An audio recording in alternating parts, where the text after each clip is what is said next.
Welcome back to the deep dive. So today we're doing something maybe a bit different. We're really going deep, like forensically deep. Yeah, this is going to be intense. We got a request, a really interesting one, asking for a complete linguistic teardown of professional job interview answers. Mm-hmm. And the focus isn't just, what was said, the content. It's about the nuts and bolts, the grammar behind every single sentence. Exactly. Why this word? Why that tense? Right. Why were these specific choices made? How do they maximize impact? And, crucially, make the speaker sound super articulate? Yeah, we're really peeling back the layers here. This isn't just about, be confident or tell a good story. That advice is okay, but it's superficial. Right. We're looking at the actual architecture of the English language, how it's built, how it works in this specific high-stakes context. So what's the mission today, then? Well, it's twofold, really. First, pull out the strategic professional knowledge, the tactics behind the answers. And second, systematically unpack the, let's say, sophisticated grammar that creates that powerful, persuasive image. We're trying to uncover the precision hidden in what might seem like simple phrases. So for every key question, we need to show you, the listener, how mastering things like tenses, clauses, parallel structure, how that really is mastering strategic communication. Absolutely. It's not just about sounding smart. It's about being strategically smart with your language. Okay, so what are we working with? What are the sources? We've got excerpts from some really high-impact interview responses. They cover 6 absolutely critical questions you're likely to face. The big ones. The big ones. And importantly, each answer comes with a set of grammar highlights. These are the specific linguistic features we're going to systematically break down. Think of it like a linguistic blueprint for sounding authoritative. That's a good way to put it. And for you listening, understanding why a candidate might choose, say, the present perfect continuous over the simple present. Well, that's the shortcut. A shortcut to what? To sounding articulate, precise, totally put together, especially when you're under pressure, like in an interview. Yeah, because that pressure can make your language fall apart if you're not careful. Totally. People often mistake this kind of intentional language for just natural talent. Oh, they're just a good speaker. But it's not. Not usually, no. It's structure. It's choice. It's about being deliberate. We're going to show that precision in grammar signals precision in thought. And that's really what employers are looking for, isn't it? Precision in thought. It's arguably the most valuable trait. So let's not waste any time. We're jumping right in. Okay, where do we start? With the foundational narrative. That often dreaded opener. Tell me about yourself. Right, the classic. Okay, so the answer we're looking at here, it immediately sets up a strong core identity. The candidate says they're driven by structure and clarity. A very clear positioning statement. And they connect their past role, high-stakes legal work, analyzing unclear situations. They connect that to creating actionable strategies now. So the professional strategy is right there on the surface. Yeah, it's visible. They frame their core mindset, which they define as listen, identify, solve, as being consistent. It's transferable no matter the job. And that's remarkably efficient, isn't it? Yeah. They start with this, thesis statement about who they are, and that acts as a filter for everything else they say. How so? Well, the interviewer now hears the rest of their career through that lens of structure and clarity. They immediately use the legal background, which could easily be seen as, irrelevant or a weird detour. Right, like, why are you telling me about law? Exactly. But they use it as quantifiable proof that their skill set works under pressure in high-stakes situations. They're basically saying, I'm a consistent problem solver, and here's the evidence. It's smart because they avoid getting bogged down in legal jargon. They're translating the skills. Absolutely. They're effectively communicating something like, look, the strategic calm, the structure I used for complex lawsuits, that's the exact same discipline I bring to tackling a tricky customer issue. Yes. It bypasses the what of the job, the specific tasks, and focuses entirely on the how they think, how they operate. So that's the core professional takeaway here, isn't it? Focus on those transferable skills. Absolutely. They nail that connection immediately. Handling a complex lawsuit needs the same mental toolkit analysis, synthesis, clear action as handling a tough customer situation. And that's critical if you're changing careers. Crucial. You don't apologize for your past experience, you leverage it. You show how it built the skills you need now. And the example they give is brief, right? It's not a long story. No, it's concise. It needs to be digestible, but dense enough to actually prove their capability. The structure is clear. Identity statement first, then a quick proof point, and finally that mission statement: listen, identify, solve. Okay, let's get into the grammar, the really deep stuff. The source highlights this present perfect continuous idea right at the start. Who has always been driven by structure and clarity. Why this tense? Why not just say, I am driven? What's the extra force here? Ugh. This is like a masterstroke of rhetorical grammar. It's subtle but powerful. If they Yeah. just said, I am driven, well, that's just a fact about right now. It could be temporary. It lacks a certain way. Okay. But using the present perfect continuous idea here, linking that past participle driven with the auxiliary, has always been this construction is specifically designed to connect something that started way back in the past and is still true, still ongoing, right up to this moment. So it adds history, durability. Exactly. And throwing in the adverb, always, that really hammers it home. They're telling the interviewer, linguistically, this quality isn't new. It's not something I just picked up. It's fundamental. It's part of my core. It provides that durability, like you said. It assures the interviewer this is a fundamental, enduring trait. It's like a guarantee of consistency, which is gold for employers hiring long term. Precisely. Yeah. It gives historical weight to a present claim. Now, add to that, the entire phrase, who has always been driven, Well, is packaged inside a relative clause. And choosing that structure, that's key for information density. right. Relative clauses are great for packing in details without making the sentence sound clunky or run-on.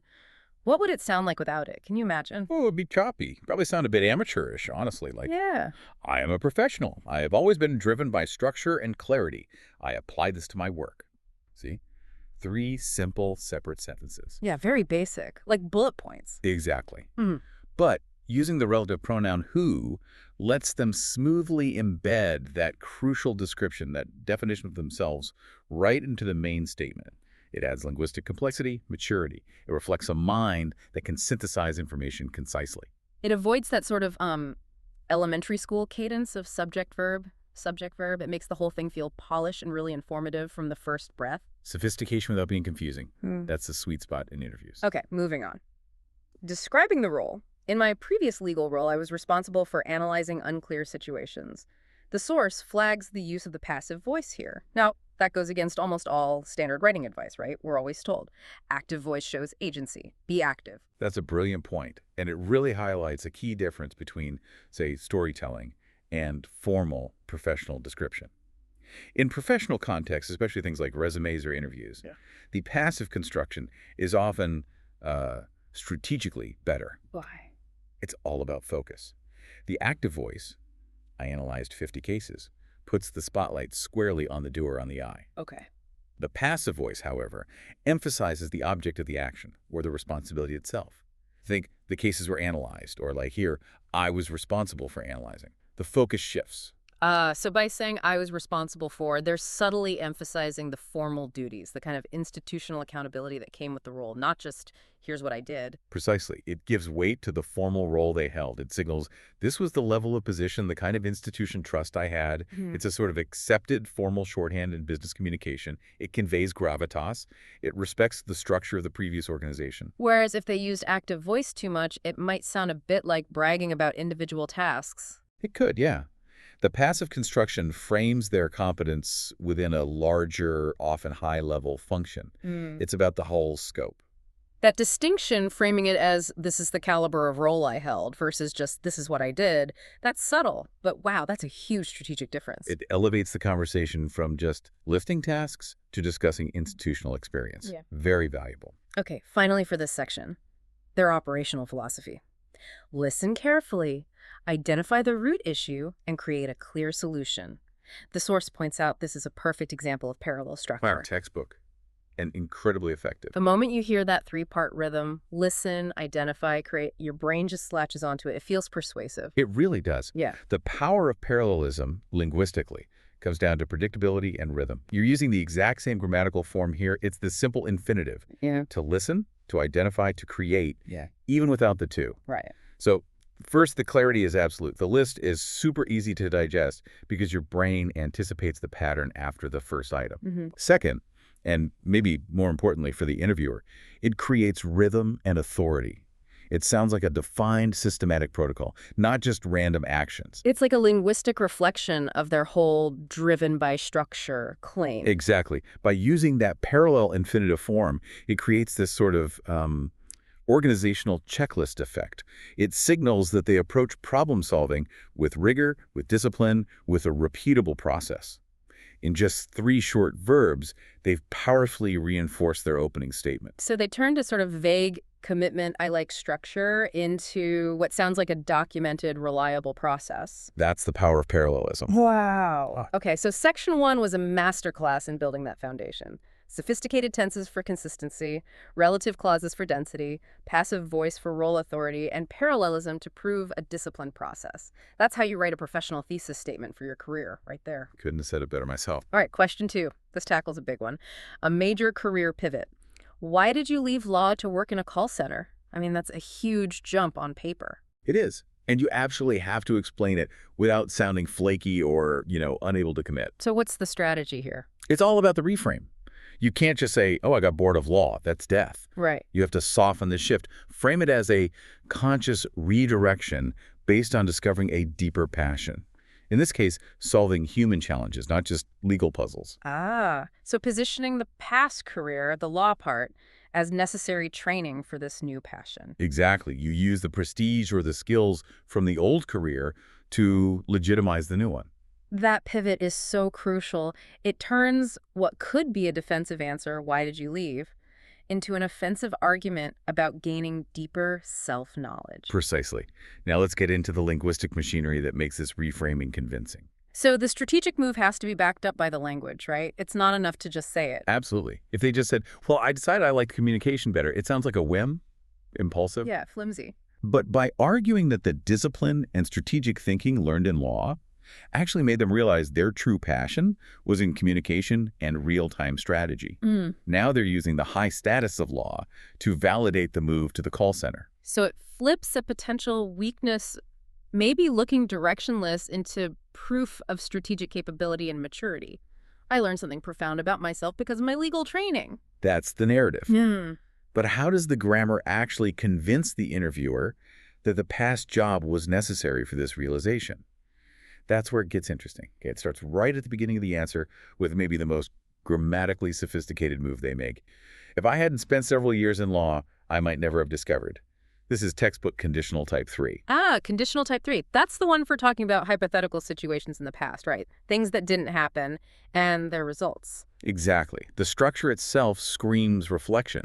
It's inherently backward-looking, but with present consequences. So the structure is if plus past perfect. Right, the unreal past condition. Yeah. If I hadn't spent several years in law, followed by the modal perfect infinitive. the consequence, Yeah.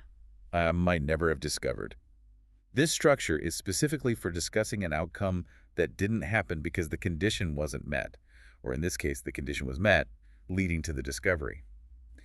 Here, the candidate uses it brilliantly to show deep reflection. They're not dismissing law at all. Not at all. They're arguing it was essential, a necessary step, a logically sequenced precursor to figuring out what they really wanted. It shows maturity. Okay, wait. What if they hadn't used the type 3 conditional? What's the less effective way to say this? Well, the simple alternative is just, I left law because I discovered my passion for communication, which is fine. It's a statement of fact. But it lacks depth. It totally lacks depth. Yeah. The type 3 conditional creates this kind of alternate reality where you can see the value of the past experience. It says, my career isn't random, it's a deliberate learning journey. It elevates the change from, I got fed up with law, to law was the intellectual furnace I needed to forge my true professional calling. Wow. It justifies the whole zigzag. It ties the past and present together with real cohesion, real structure, just baked into the grammar. It really does. Okay, next up, they set the scene for this big realization. While I was handling complex cases, this uses the past continuous tense. Why is that better here than the simple past, like while I handled cases? Simple past feels more like completed actions, done, finished. Past continuous feels like something was ongoing and then interrupted. Exactly. The past continuous shows an action that was in progress over a period in the past, the routine, day in, day out work of handling complex cases. It provides the backdrop, and then bam, the crucial realization happens during that ongoing routine. So it makes the insight feel more grounded, like it emerged from the work itself, not from just quitting in frustration. Precisely. It gives the narrative temporal realism, makes the epiphany seem more credible, more strategic, less impulsive. And the realization itself. I realized that my real passion has always been communication. We see that present perfect again, like in question 1, but used a bit differently. Yeah, it's a consistent linguistic strategy for this candidate. The present perfect, has always been, is used here again to stress the enduring, continuous nature of this passion for communication. Why is that so vital here? It's crucial for pushing back against any idea that this career change was sudden or impulsive. If they said, my passion is communication, that's just how they feel now. Right. Could change again? Maybe. But by using the present perfect, has always been, they're claiming this passion is a long-standing, durable, pre-existing trait. It just needed the right environment, the call center, to flourish. It gives immense stability and commitment to their new path. Okay, then we get these words linking the two different careers. Although law trained me to think strategically, the call center industry allows me to apply those same skills. Yeah. Using sophisticated contracts, linking words like although or while seems really key for making these transitions smoothly. Oh, it's the engine of analytical thought in that sentence. Simple conjunctions like but or however are fine, they do the job. Yep. But these more complex conjunctions, like although or while, let the candidate gracefully connect two ideas that might seem contradictory or opposed. Serious law versus the call center. Right. They acknowledge the value from the past, although law trained me. That's the concessive clause. But then they immediately pivot to how that value is applied now. The call center allows me to apply it. That's the main clause. It guarantees a smooth analytical flow. It shows they respect the past, but are clear on the present rationale. It signals a really sophisticated mind, doesn't it? Someone who can hold multiple, seemingly conflicting ideas, the training from law, the application now, and draw a clear, reasoned conclusion. Exactly. And finally, look at the language they use to describe what they enjoy now. Understanding people, their emotions, and their decision-making patterns. This is a perfect example of nominalization. Ah, yes. Turning verbs or actions into dense, abstract nouns. Okay, give us the deep dive. Why does this sound so, well, professional? Nominalization is basically turning verbs or adjectives like decide, make, pattern into a single, compact noun phrase decision-making patterns. Right. The effect. It instantly elevates the language. Yeah. It shifts from talking about concrete actions, how people decide things, to talking about abstract concepts, patterns of decision-making. So it makes them sound more analytical. Absolutely. Okay. It signals that the candidate is operating on a higher, more conceptual level. They're not just handling calls, they're analyzing human behavior. It enhances their perceived expertise. They sound less like an agent and more like a strategist or even a behavioral analyst. Even in a call center role. Wow. So, okay. Type 3, conditional to turn a potential career gap to a necessary step. Present perfect to show enduring commitment.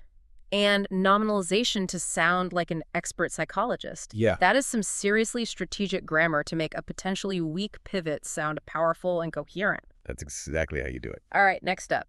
What are your biggest strengths? Now, the professional strategy here seems crystal clear. Structure, structure, structure. Okay. The candidate uses these really distinct, specific labels: strategic de-escalation, root cause analysis, process discipline. And then they back them up with these short, punchy analogies like grounding the process discipline in the high stakes of legal documents. Yeah. The effectiveness is all about the organization. No vague stuff like, I'm a people person or I work hard. They use high specificity labels. Right. And by immediately linking process discipline to something like legal documentation, where one tiny mistake can ruin everything, they instantly convey a super high standard of work. The whole thing is designed to be memorable. Okay, let's unpack the grammar that makes the structure hold together and, importantly, conveys that sort of measured professional confidence. So the power really comes from that specificity. Root cause analysis isn't just, I'm good at troubleshooting. It implies a specific, defined methodology. Yeah, it sounds more technical. And strategic de-escalation suggests a systematic approach to handling emotions, not just, being patient. It makes the strengths sound actionable, measurable, exactly what hiring managers want to hear. And that legal analogy for process discipline, that's genius. It translates an abstract idea, I'm disciplined, into a really high-value, concrete context. I get that messing up step 1 can wreck the whole chain, just like in a legal brief. It grounds it. It absolutely does. It gives it weight. Okay, grammar time. Right at the start, there's a critical choice. I'd say my main strengths could be summarized in 3 areas. The source highlights the use of the modal verb could. Now, why could? Why not just say definitively, my strengths are? Isn't that stronger? That's a really common piece of advice, isn't it? Be definitive. project confidence. Yeah. So isn't using could making the claim weaker, softening it too much? That's the fascinating contrast. In these kinds of high-level professional settings, absolute declarations, my strengths are XYZ, can sometimes come across as a bit rigid, maybe unsophisticated, even slightly arrogant. Oh, interesting. So hedging is actually better. Sometimes, yes. Modals like could or would are often used intentionally for this kind of professional softening or hedging. By saying strengths could be summarized, the candidate is subtly framing this as their expert, considered distillation of their skills. It's presented as an analysis, not an absolute unchallengeable fact. Ah, so it conveys a kind of intellectual modesty. Like, here's my assessment of my skills, not here are the objective facts about how great I am. Precisely. It suggests precision through thoughtfulness, which often reads as more mature and measured than just bold certainty. It subtly acknowledges the interviewer's role in evaluating, even while the candidate is confidently presenting their case. Okay, that makes sense. Then we see that structure again, first, second, third, using parallelism and enumeration. Yeah, this is pure grammar serving memory retention. In an interview, the interviewer is juggling information from multiple candidates, multiple answers. Right, their head must be spinning. Exactly. So by explicitly numbering first, second, third, the candidate forces organization onto the listener. It creates little mental filing cabinets for the information. Makes it stick. Makes it stick. And it makes the whole answer feel incredibly well planned, rehearsed in a good way, highly organized.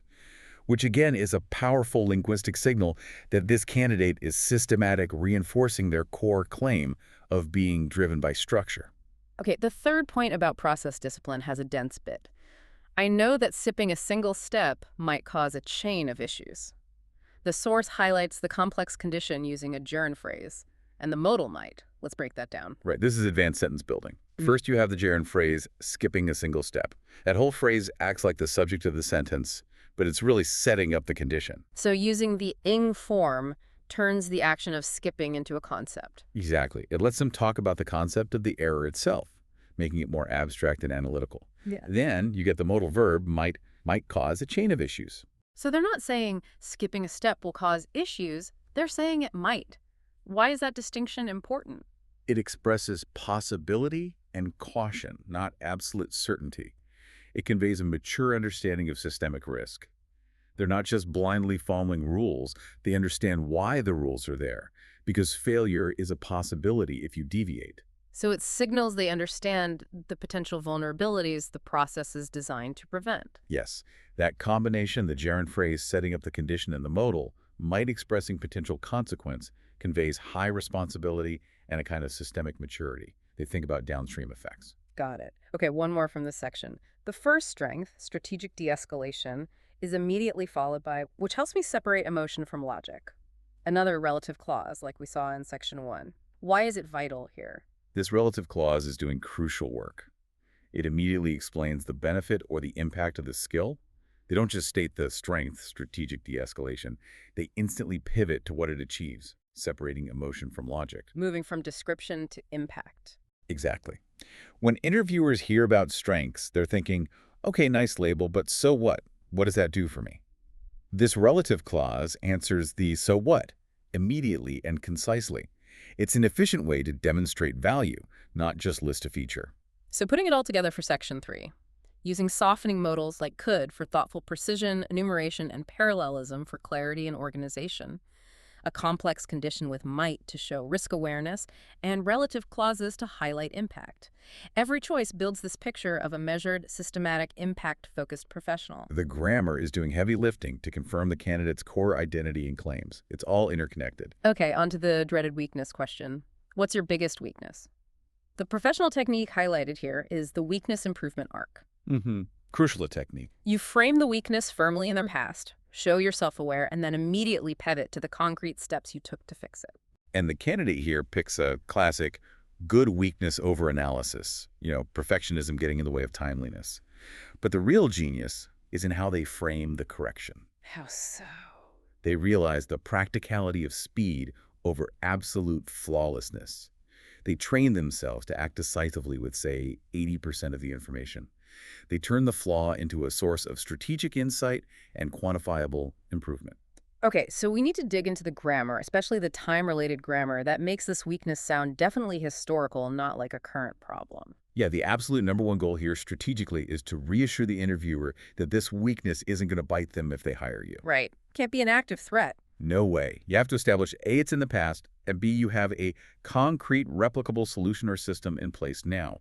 The focus absolutely has to shift quickly to the solution and the insight gained from overcoming it, not dwelling on the problem itself. So you're turning the weakness into a story of growth, personal and professional development, like saying, look, I have high standards, but I learned how to apply them effectively in a real-world business context. That's the narrative arc, exactly. Okay, let's get grammatical. The answer starts with probably the single most important grammatical structure for this entire question.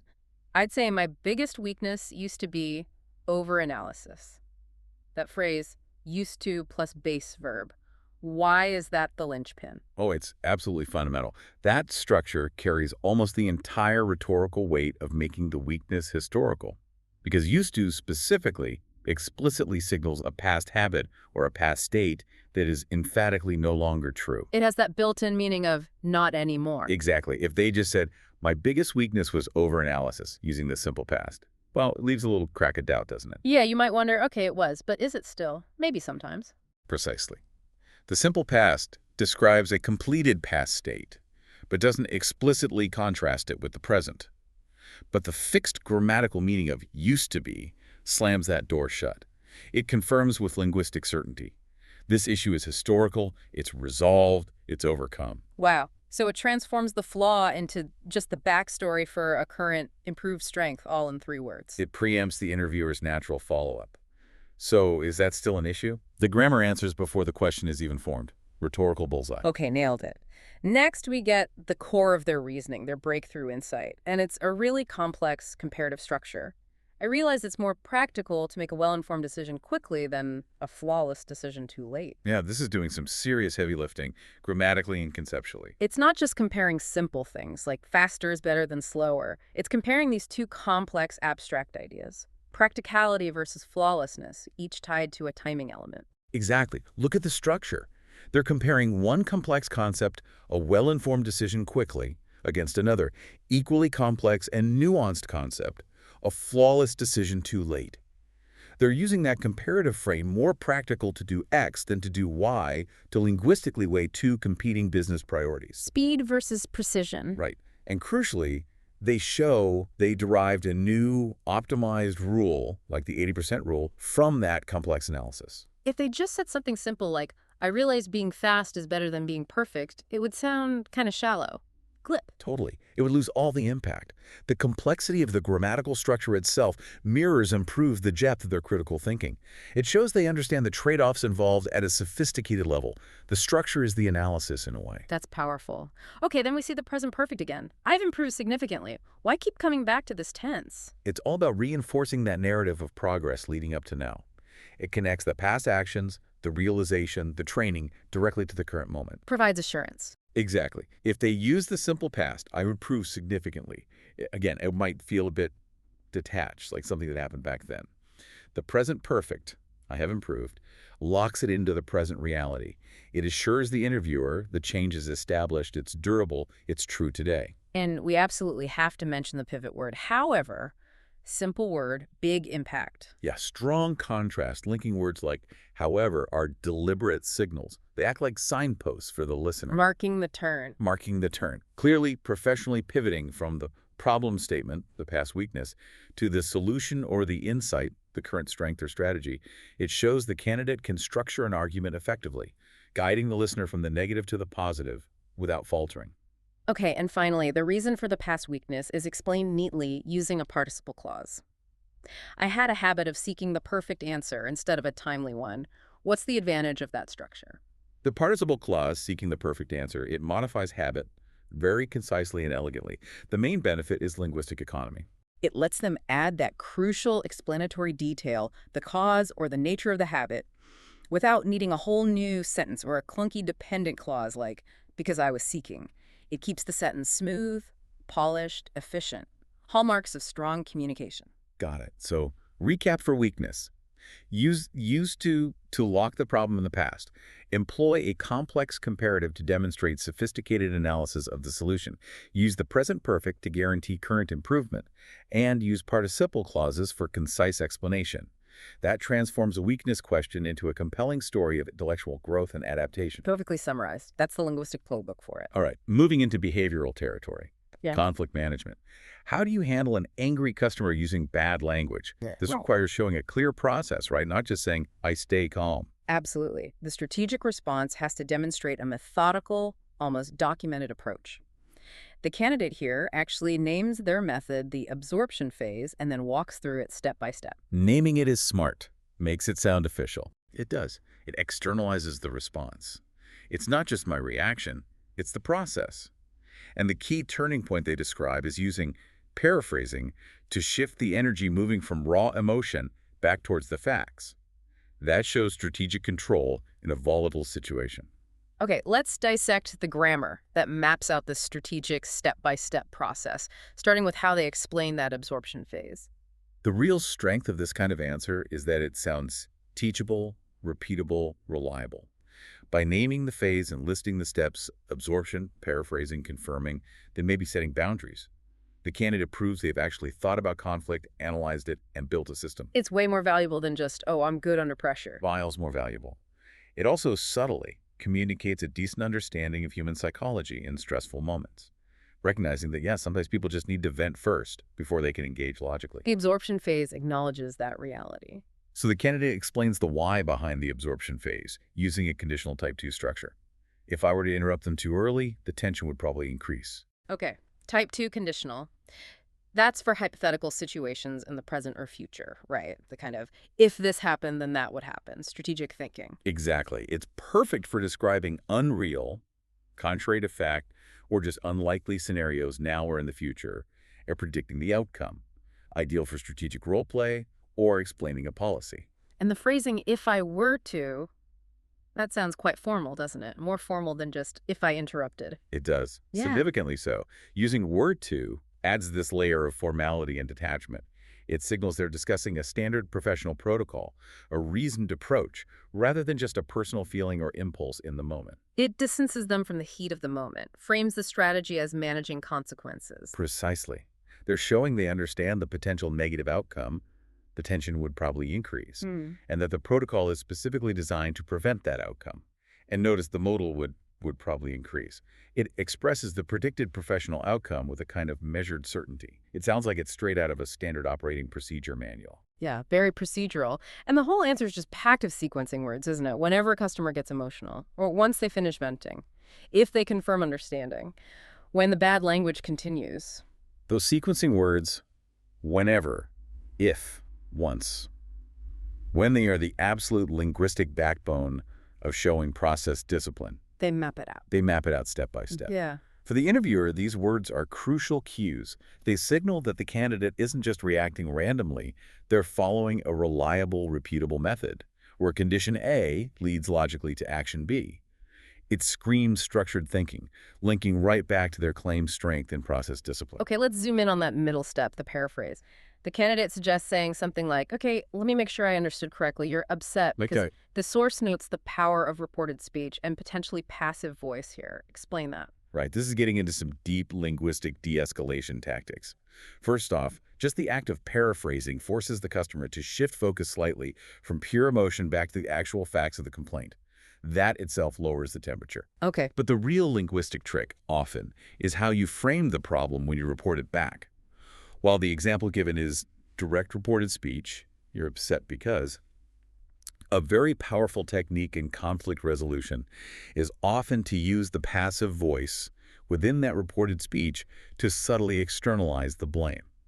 Give us an example of that pivot. How would that sound? Okay, so if the customer yelled, "Your incompetent delivery driver ruined my package," instead of paraphrasing is, "So you're angry because our driver ruined your package," which keeps the blame active. Right, pointing fingers. A more de-escalating paraphrase using the passive might be, "Okay, so just to confirm, the issue is that the package was damaged during delivery," or "It seems the package arrived in poor condition." See the difference? Oh, You're making the package or the delivery of the subject using the passive voice. You avoid saying, our driver did this, or even, you feel he did this. Exactly. It subtly shifts the focus away from blaming a specific person, the driver, or even the customer for feeling angry, and makes the problem an external event. The damage, the condition, the incorrect processing that needs to be addressed collaboratively. so the grammar itself becomes a tool for creating psychological distance. It reduces the head-to-head confrontation, allows the customer to agree with the facts, yes, it was damaged, without doubling down on the anger or blame. That's really strategic. It absolutely is. It facilitates that energy shift that Canada talked about. Grammar as diplomacy. Very cool. Okay, finally, when they talk about setting boundaries, if the bad language continues, they use those modal verbs, would, could, again. I would politely but firmly remind them of company policy.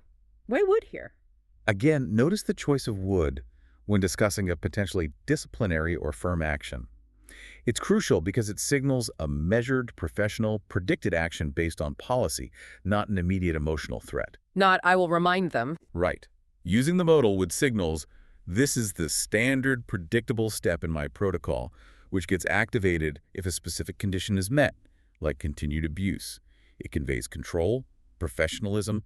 They're explaining a defined procedure they would follow, which sounds considered and policy-driven, rather than declaring an emotional reaction they will take right now. So the whole answer is basically a structured grammatical flowchart, mapped out with conditionals for strategy, sequencing words for process, and careful voice modals for de-escalation and professional boundaries, all framed as standard procedure. That's the anatomy of a highly effective conflict management answer. Okay, we've made it to the final section. This is the candidate's chance to turn the tables, right? To interview the employer.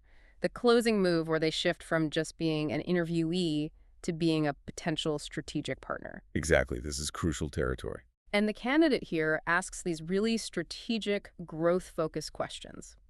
Things about KPI priorities like, is customer satisfaction more important than quick resolution times? About how top performers get developed, and about the team's biggest challenge and how the candidate could help tackle it. Yeah, the professional strategy couldn't be clearer. The questions must demonstrate a long-term view. They need to show interest in the business's goals, a commitment to continuous learning, and, importantly, an immediate focus on how they can contribute in the future. So by asking these complex, forward-looking questions, they position themselves as a potential long-term asset, not just someone looking for any job. Precisely. They're signaling, I'm thinking like a partner already. Okay, let's break down the sophisticated grammar that makes these questions sound respectful, professional, and also really dense with strategic intent. You know, sometimes the quality of the questions a candidate asks in those last few minutes can honestly outweigh a chunk of the preceding interview. Really? That's significant. It can be, yeah. Because these questions are so effective. They show the candidate is already thinking about success metrics, the KPIs, how the company invests in its people development, and where they can immediately plug in and make a difference, the challenges. They're asking questions that only someone genuinely interested in contributing and growing with the company would ask, not just someone checking boxes to get a salary. Exactly. It's the highest form of professional flattery, in a way taking the company's challenges and goals seriously before you even have an offer. So how does the grammar make this work so well? The source highlights indirect questions as the absolute key here. This is the pinnacle of polite professional inquiry. Mastering indirect questions is huge. Okay, let's define this really clearly for everyone listening. What makes a question indirect, and why is that structure so much better than just asking a direct question in this formal closing context? Okay, so a direct question is blunt, right? What is your main KPI, or what's the biggest challenge? It can sound a bit demanding, maybe even simplistic in this setting. An indirect question takes that core inquiry and embeds it within a polite introductory phrase, like, if I may ask, or I was wondering, or could you tell me? Right, the polite opener. But here's the critical grammatical part. After that embedded question word, like which, how, what, the word order must flip back to standard statement form, subject verb, not question form, verb subject. Ah, okay, give an example. So instead of the direct, maybe slightly demanding what matters most regarding KPIs, the candidate asks, if I may ask, which performance indicator subject matters verb most to your client? See, subject, performance indicator, then verb matters. Got it. So the structure itself sends a signal of social awareness, professional intelligence. Keeping that statement word order, subject verb inside the question softens it, makes it less demanding, respects the interviewer's position. Exactly. If they mess that up and use question word order like, if I may ask, which performance indicator does matter most? It just sounds awkward, clunky. It violates the politeness rules baked into the indirect structure. Getting the indirect form right is essential for projecting that polished, respectful tone. It's a subtle but massive signal of high linguistic competence. And they use those polite openers right from the start, if I may ask. And could you tell me, using modal politeness? Absolutely deliberate choices. Using may, if I may ask, is literally asking for permission. It shows respect for the interviewer's time, their authority. It's like requesting the floor, not just grabbing it. Right. And using, could you tell me, is the standard polite modal for requests about ability or possibility? It keeps the tone respectful, non-demanding. These little modal choices add up, building an overall impression of a thoughtful, well-mannered professional who understands formality. Okay, the second question mentions how your top performers usually develop their skills over time. What's the significance of that specific phrase, that future orientation? Talking about development over time carries this really profound, subtle, strategic message. It reinforces everything the candidate might have said earlier about wanting growth, about being committed to continuous learning. It signals they're thinking long term. Yes, it positions them as someone already envisioning their trajectory within this company. It signals investment, potential loyalty. It tells the interviewer, I'm not just looking for a job, I'm looking for a career path here. Huge difference. Definitely. Okay, and that final question is structurally brilliant. It's a compound question, isn't it? What's the biggest challenge your team is currently facing, and how could someone in my position help overcome it? Yeah, that structure is incredibly strategic because it's inherently proactive. It forces a two-part answer. Challenge plus solution. Right. First, tell me about a problem or vulnerability, the challenge. Second, let's brainstorm immediately about how I can be part of the solution. The compound structure itself demonstrates this proactive problem-solving mindset. It's baked right into the grammar. It encourages the interviewer to start mentally slotting the candidate into the team, seeing them not just as an applicant, but as an immediate potential resource. Wow. And embedded within that, we see another example of an embedded clause, asking for specific procedural info. How your top performers usually develop their skills over time. Yeah, that embedded clause allows them to ask for really complex procedural information, the whole development pathway, but keep it contained within a single, smooth, polished sentence. It shows they can handle complex organizational ideas efficiently and articulate them respectfully. It proves they think systematically about performance, development, and contribution. So looking back across all 6 of these answers, wow, every single grammatical choice feels intentional. From using the present perfect to build that consistent identity, to using complex comparatives for showing analytical depth, right through to using indirect questions for polite assertiveness, it was all strategy, deliberate strategy to maximize professional impact. Absolutely. These sources really give us a kind of linguistic blueprint for authority. The big lesson, I think, is that grammar is strategy. It's not just about being correct, it's about being effective. Yeah.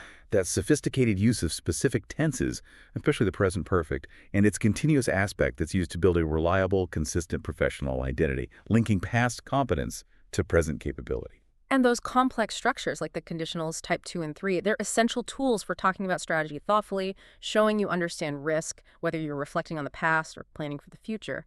Exactly. And the organizational tools, parallelism, enumeration, those sophisticated linking words, they make sure your message lands not just accurately, but with maximum clarity, maximum impact, maximum retention. And showing that level of linguistic discipline, it signals so much more than just good grammar, doesn't it? It signals you're a structured thinker, a precise communicator, someone who operates with a high degree of professionalism. And all of that is communicated before you even finish your sentence, just through the structure you choose. So the final insight for you, the listener, the learner, It's this.